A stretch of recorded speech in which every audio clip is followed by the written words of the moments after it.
তারপরে বিরিয়ানি আছে, chicken biryani, mutton biryani, আন্ডা বিরিয়ানি, আলু বিরিয়ানি। তারপরে সবজির মধ্যে অনেক সবজি আছে, যেমন এগ কারি আছে, চানা মশলা আছে, এগ তড়কা আছে, মিক্স পনির আছে, মটর পনির আছে,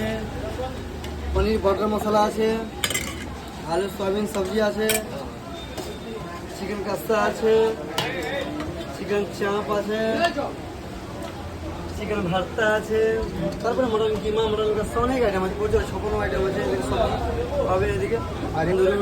তারপরে বিরিয়ানি আছে, চিকেন বিরিয়ানি, মটন বিরিয়ানি, আন্ডা বিরিয়ানি, আলু বিরিয়ানি। তারপরে সবজির মধ্যে অনেক সবজি আছে, যেমন এগ কারি আছে, চানা মশলা আছে, এগ তড়কা আছে, মিক্স পনির আছে, মটর পনির আছে, পনির বটর মশলা আছে, আলু সয়াবিন সবজি আছে, চিকেন কাস্তা আছে, চিকেন চাপ আছে, চিকেন ভর্তা আছে, তারপরে মটন কিমা, মটন কষা, অনেক আইটেম আছে, প্রচুর 56 আইটেম আছে, এদিকে সব পাবে এদিকে। আর